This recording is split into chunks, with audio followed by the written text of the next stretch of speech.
20 years later, the Matrix is asking you again, not Neo, not Trinity, not Morpheus, you. Would you rather live in comfort, never knowing the truth, or wake up to a reality so terrifying you'd beg to go back to sleep? Brace yourself, because right now, when a computer may be controlling your life, every decision, every memory, every person you have ever loved, down to the last detail, what if your entire world is a simulation? How do you know what is real? How do you know you are real? In this world, Neo isn't coming to save you, and nobody is offering you a pill. You're on your own. But the architects who built this world may have left clues, cracks in the code, glitches in the program, and if you're paying attention, you might find them. You may not be the chosen one, but if you trust your instincts, you might just outsmart the machine. Because here's the question that should keep you awake at night. If everyone around you is made of pixels, does that mean you are too? Are you a character in someone else's simulation, living a life you didn't choose, inside a world you didn't build? Simulation theory says yes. It states that everything you have ever experienced, every taste, every touch, every heartbreak, are nothing more than outputs of an advanced computer program. Your senses, your memories, your pain, all of it digital, all of it designed. And here's what makes it truly terrifying.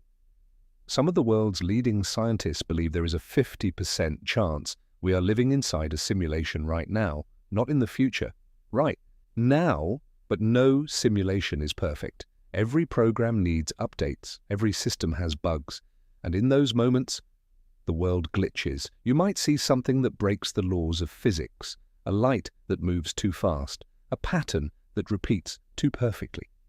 A moment of déjà vu that feels less like a memory and more like a copy. What if you could test it? You would need to measure the speed of light inside this world and compare it to what it should be.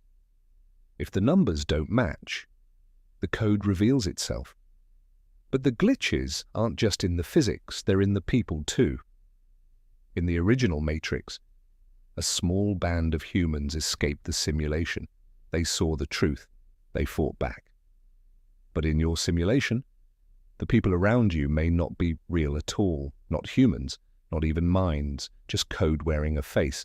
So if you want to escape, you need to find the ones who might be waking up.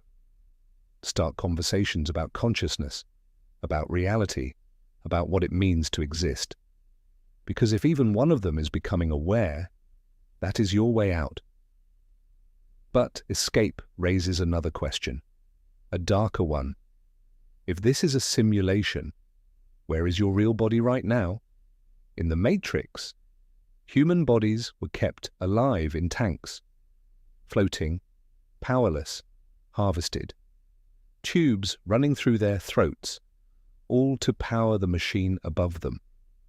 What if your body, the real one, is locked away somewhere you cannot imagine? And what if your only way out is to transfer your consciousness into the machine itself? To stop being human, to become something else entirely. Some theories suggest the simulation's creators are watching, that they reward certain behaviors, that they punish others, that suffering inside this world is intentional. Other theories go further. What if this isn't a scientific experiment at all? What if this entire universe, your entire life, is just a game? Running on the device of a bored teenage alien, killing time between classes. If that's true, you were never a person. You were always just a character, a piece of data, a story someone else is playing through. To run a simulation of this scale, an Oxford philosopher calculated you would need a supercomputer, the size of a planet. Every emotion you have ever felt, every landscape you have ever seen, every memory you carry, just data, just code, just noise inside a machine. And even if you escape, even if you find the door, there's always the chance you wake up inside another simulation, and another one beneath that, layers within layers, rabbit holes within rabbit holes. But here is the thought that truly keeps scientists awake. What if instead of living inside a fake world, we built one? What if we created an artificial intelligence so powerful, so aware, that it could no longer be controlled, a superintelligence. History has a pattern. We build the thing, we lose control of the thing, we become the thing's problem. We didn't learn anything, did we? Well, I guess that's a story for another time.